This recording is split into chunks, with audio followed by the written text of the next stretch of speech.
पंजाब केसरी में आप सबका स्वागत है। मैं हूं चंद्रशेखर धरनी।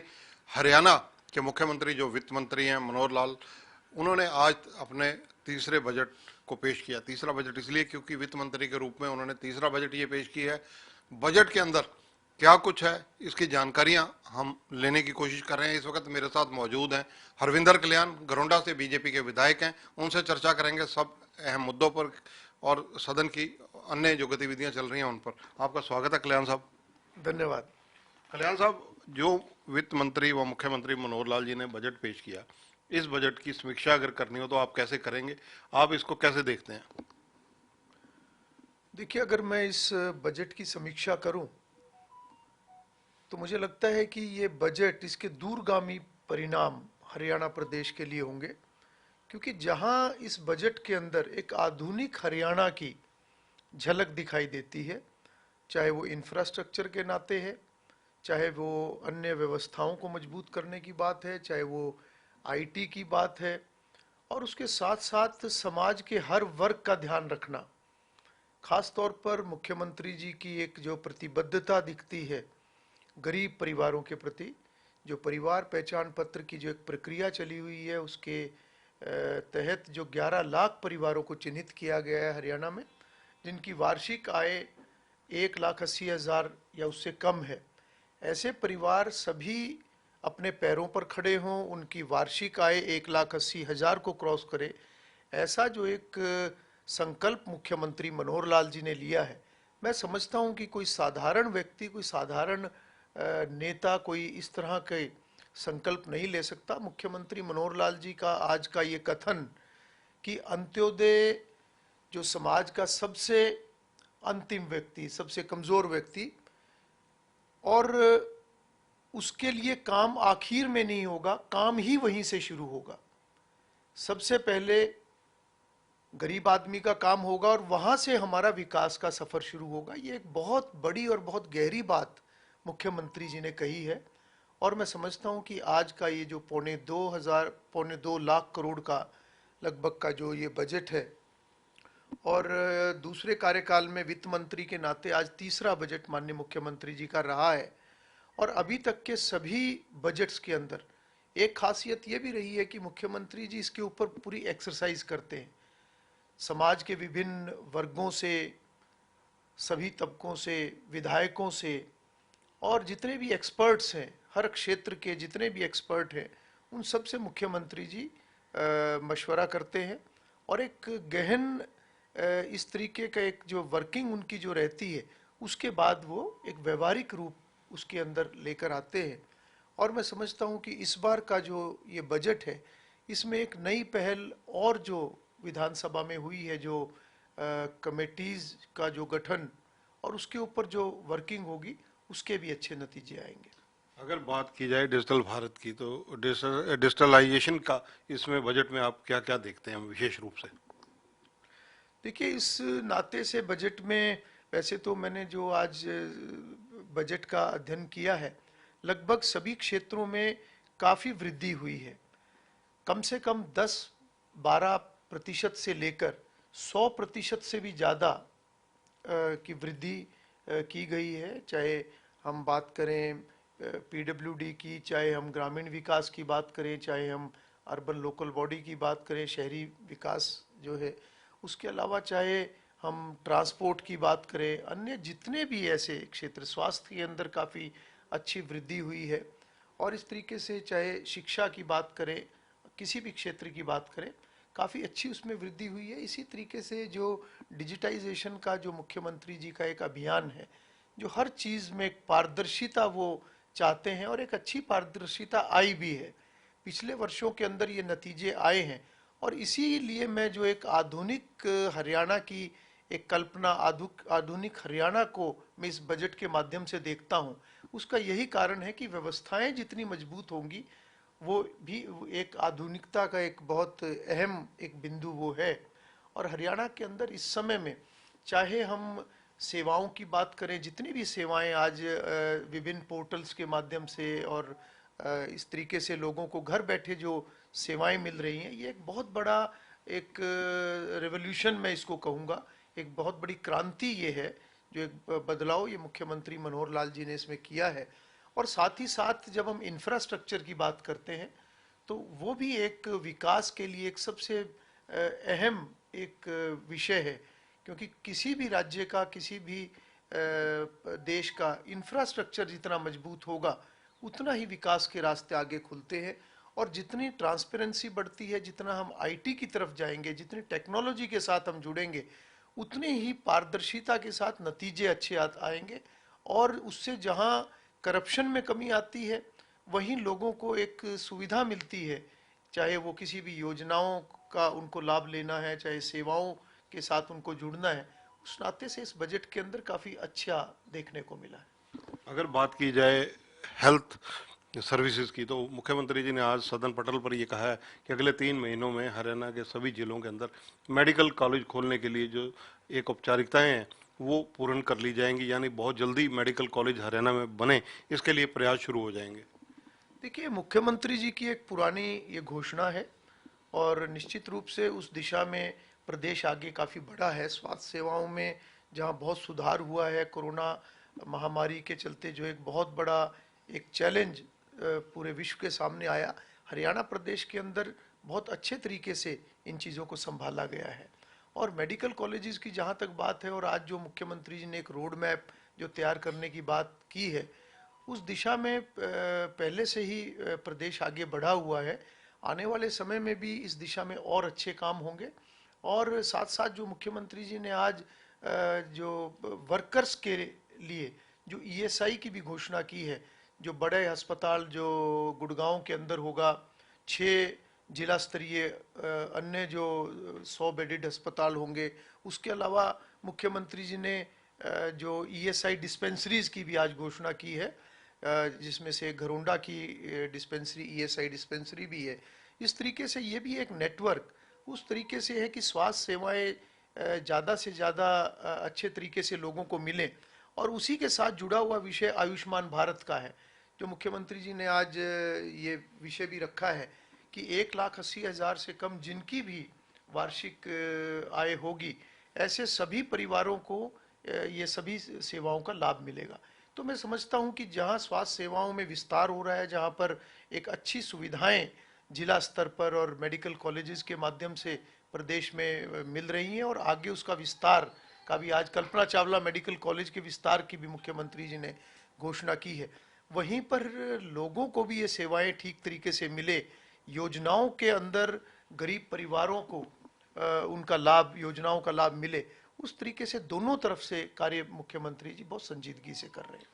अगर यहाँ पर चर्चा की जाए एक विषय, क्योंकि विधानसभा में लगातार चल रहा है, कई दिनों से चल रहा है, एनसीआर का, पानीपत के विधायक प्रमोद विजय ने भी वो रखा है, क्योंकि कहीं ना कहीं इंडस्ट्री प्रभावित होगी, लेकिन सीएम साहब ने भी इस पर जवाब दिया कि राजघाट से 100 किलोमीटर की दूरी जहाँ तक होगी वो रेडियस में सारा जो एरिया है वो एनसीआर का रहेगा। तो एनसीआर को लेकर आपकी सोच क्या है, आप क्या कहेंगे?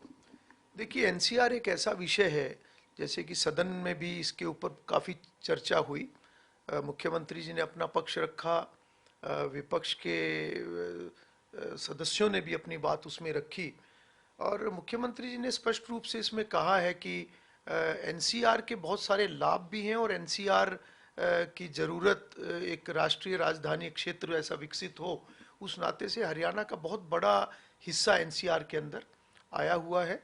मगर साथ ही साथ बहुत ऐसे प्रतिबंध भी हैं जिनके दिल्ली के नज़दीक या कुछ शहरों के नज़दीक वो प्रतिबंध पर्यावरण के नाते उस तरीके से वो बात ठीक है कि वहाँ पर वो सारे प्रतिबंध होने चाहिए, मगर वो पूरे राज्य के अंदर इतने बड़े हिस्से के अंदर अगर वो प्रतिबंध लगते हैं तो कहीं ना कहीं जो एक विकास है, जो एक व्यापार है, जो उद्योग है, और उस तरीके से किसानों का भी, चाहे ट्रैक्टर का विषय है, अन्य जो गाड़ियों के विषय हैं, ऐसे बहुत सारे विषय भी फिर साथ साथ आते हैं, जिससे लोगों की दिक्कतें भी बढ़ती हैं और वो व्यवहारिक उतने प्रतिबंध कई बार नहीं होते।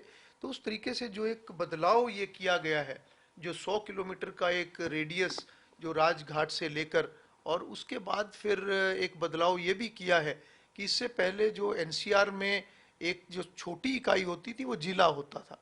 अब एक बदलाव ये हुआ है कि अगर किसी जिले का कोई क्षेत्र थोड़ा आता है तो छोटी इकाई अब तहसील मानी जाएगी। जिस तरीके से ये पानीपत के बाद करनाल जिले में एक छोटा एरिया जो घरोंडा का आया है, तो फिलहाल वहाँ पे घरोंडा की जो तहसील है अभी उसको लिया है। हालांकि उसके ऊपर भी मुख्यमंत्री जी ने अभी एक प्रपोजल भेजा हुआ है, उसके ऊपर केंद्र का भी फैसला अगले दिनों में होगा।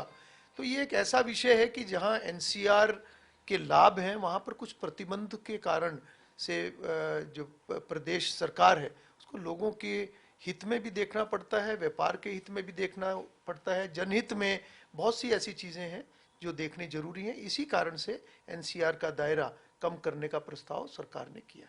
बीबीएमबी पर आपका स्टैंड क्या है? वैसे तो सीएम साहब भी क्लियर कर चुके हैं कि उन्होंने केंद्रीय गृह मंत्री को भी अब तीसरा पत्र लिखा है। टोटल 2 लेटर इससे पहले लिख चुके हैं, जो प्राइम मिनिस्टर साहब को लिख चुके हैं, सेंटर के संबंधित मंत्री को लिख चुके हैं।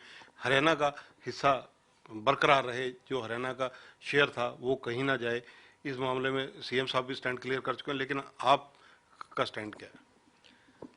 देखिए, जहाँ तक बीबीएमबी की बात है, ना केवल बीबीएमबी बल्कि चाहे एसवाईएल की बात है, चाहे चंडीगढ़ के अंदर हरियाणा के शेयर की बात है, और यहाँ तक कि जो विधानसभा का भी विषय कई बार आता है, जो 60-40 की एक रेशो जो हरियाणा और पंजाब के बंटवारे के समय जो तय हुई थी, मैं समझता हूँ कि मौजूदा भारतीय जनता पार्टी की सरकार ने, मुख्यमंत्री मनोहर लाल जी ने किसी भी विषय में कभी भी हरियाणा के पक्ष को कमज़ोर नहीं होने दिया। मजबूती से हरियाणा का पक्ष मुख्यमंत्री जी रखते हैं और ये सुनिश्चित करते हैं कि जहां हरियाणा के हकों की बात है वो आवाज़ जहां तक भी वो शीर्ष स्तर पर मुख्यमंत्री जी, प्रधानमंत्री जी के साथ जब भी बैठकें होती हैं उसमें इस तरह के विषय भी कई बार आए हैं जो मुख्यमंत्री जी रखते हैं। और मैं समझता हूं कि इस तरह का कोई दिक्कत हरियाणा प्रदेश को अपने हिस्से को लेकर, अपने अधिकार को लेकर, कम से कम मुख्यमंत्री मनोहर लाल जी के होते हुए, भारतीय जनता पार्टी की सरकार के होते हुए कभी दिक्कत नहीं आएगी। हरियाणा की विधानसभा की चर्चा करूंगा। ई विधानसभा की तरफ कदम बढ़ रहे हैं और बहुत जल्दी ई विधानसभा का काम भी हो जाएगा। आप क्या कहेंगे? देखिए, ये तो एक आधुनिकता की तरफ, एक टेक्नोलॉजी से जुड़ना, ये एक पूरी दुनिया के साथ कदम ताल होकर चलना, उसी तरीके से हरियाणा के अंदर भी बहुत से बदलाव पिछले सालों में देखने को मिले हैं क्रांति के रूप में, और उसके अच्छे परिणाम भी आए हैं। इसी तरीके से मैं अगर विधानसभा की बात करूं तो माननीय हमारे विधानसभा अध्यक्ष ज्ञानचंद गुप्ता जी ने काफ़ी बदलाव विधायिका को लेकर उसको सशक्त करने के लिए काफ़ी कदम उठाए हैं। और उसी दिशा में जो एक पेपरलेस विधानसभा, उस तरीके से भी जो काम चले हुए हैं, मैं समझता हूं कि काफ़ी ये समय की ज़रूरत भी है और उस दिशा में हरियाणा काफ़ी अच्छे तरीके से आगे बढ़ रहा है। कल्याण साहब, आपकी विधानसभा है घरोंडा। घरोंडा विधानसभा के लिए 2.25 साल में आपके ड्रीम प्रोजेक्ट क्या है? क्योंकि इतना टाइम, 2.5-3 साल दूसरी पारी में अब शेष है, क्या क्या प्राथमिकताएं हैं? देखिए, हमारी प्राथमिकता 2014 में जब हमारी सरकार बनी और मुझे भी तब विधायक बनने का मौका मिला, तब से हमारी प्राथमिकता जो है वो विकास की प्राथमिकता है। क्षेत्र के अंदर ज़्यादा से ज़्यादा विकास हो, हर क्षेत्र में, जो चाहे वो स्वास्थ्य की बात है, चाहे वो शिक्षा की बात है, चाहे वो इंफ्रास्ट्रक्चर की बात है, चाहे लोगों को मूलभूत सुविधाएं मुहैया कराने की बात है, चाहे ग्रामीण विकास, शहरी विकास, उसके साथ साथ जितनी ऐसे किसी भी इलाके की तरक्की के लिए जो चीज़ें ज़रूरी होती हैं वो हमारे पहले दिन से हमारी प्राथमिकता रही है। और अगले 2.25 वर्ष का जो समय है, मैं समझता हूँ कि अभी 7-7.25 साल हुए हैं और जो वो विकास का सफ़र हमारा चला था मुख्यमंत्री मनोहर लाल जी के आशीर्वाद से, उनकी एक प्रगतिशील जो एक सोच है और उनके एक कुशल नेतृत्व के अंदर जिस तरीके से पूरे हरियाणा के अंदर प्रगति हुई है, घरोंडा विधानसभा ने भी काफ़ी विकास इन 7 सालों के अंदर देखा है। हालांकि कोरोना काल के अंदर थोड़े से कार्यों की गति कम जरूर हुई है, पर मैं समझता हूं कि जितने भी बड़े प्रोजेक्ट्स इलाके के अंदर हैं उन सब के ऊपर काम चला हुआ है। चाहे मेडिकल यूनिवर्सिटी की बात है, चाहे एनसीसी एकेडमी की बात है, चाहे अन्य जो हमारे रेलवे के प्रोजेक्ट है, या नेशनल हाईवे का अभी हाल ही में जो पिछले साल जो एक बाईपास जो करनाल की रिंग रोड के तौर पर जो वो उसकी योजना बनी है, उसके ऊपर भी अभी जो कागजी कार्रवाई है वो आखिरी चरण पे है, वो प्रक्रिया भी तेजी से चली हुई है। और साथ ही साथ ऐसे अन्य जितने भी कोई शिक्षा से संबंधित, चाहे वो कॉलेज की बात है, चाहे वो स्कूल्स की बात है, वो सभी काम हमारे चले हुए हैं। तो हमारी पहली प्राथमिकता अगले 2.5-3 साल की रहेगी कि इन सभी प्रोजेक्ट्स को हम समय सीमा में इनको सबको ख़त्म किया जाए, और उसके साथ साथ इंफ्रास्ट्रक्चर के नाते जो हमने और प्रोजेक्ट्स टेकअप किए हैं उन सबको भी ख़त्म करने की, निपटाने की प्राथमिकता रहेगी। साथ ही साथ जो हमारे घरोंडा के अंदर एक सेल्फ हेल्प ग्रुप का ट्रेनिंग सेंटर, एक बहुत बड़ा ट्रेनिंग सेंटर जो पिछले दिनों में अप्रूव हुआ है, उसका भी काम अगले दिनों में चलेगा। और इस तरीके के सभी जो कार्य हैं, मैं समझता हूँ, चाहे वो नहरी विभाग के काम है, चाहे वो ब्रिजेस के काम है, चाहे वो रीमॉडलिंग के काम है, या इस तरह के जो भी काम है, वो सब बहुत अच्छे तरीके से चले हुए हैं। धन्यवाद। तो ये हैं हरविंदर कल्याण, घरौंडा से विधायक हैं। मुख्यमंत्री मनोहर लाल के द्वारा प्रस्तुत बजट को बारीकियां जो इन्होंने देखी, उनका हमारे दर्शकों से इन्होंने खुलकर बताने की कोशिश की। और इसके अलावा, क्योंकि बजट आज ही आया है, बजट को डीपली स्टडी अभी किया जाना है, हम इनसे दोबारा भी आने वाले समय में चर्चा करेंगे, क्योंकि बजट की जो कमेटियां बनी हैं, वो रिसर्च पीरियड रखा गया है 3-4 दिन का। ये पहली बार हरियाणा के अंदर हुआ है, और हरियाणा की विधानसभा ई विधानसभा बनने जा रही है, बहुत जल्दी ऐसा हो जाएगा। उसको लेकर भी इन्होंने स्पीकर ज्ञानचंद गुप्ता की भी तारीफ की है। मुख्यमंत्री मनोहर लाल के बजट को बड़ा सदा हुआ और आम आदमी के हितकारी बजट इन्होंने बताया है। साथ ही इन्होंने घरौंडा के जो अगला इनका एक रोड मैप है उसका भी जिक्र किया है। कैमरामैन संजय सिंह के साथ चंद्रशेखर धरनी, पंजाब केसरी टीवी, चंडीगढ़। हमसे जुड़े रहने के लिए हमारे YouTube चैनल को सब्सक्राइब करें और नई वीडियो की नोटिफिकेशन के लिए बेल आइकॉन को दबाएं। अगर आप ये वीडियो Facebook पर देख रहे हैं तो लाइक जरूर करें और ज्यादा से ज्यादा शेयर करें। धन्यवाद।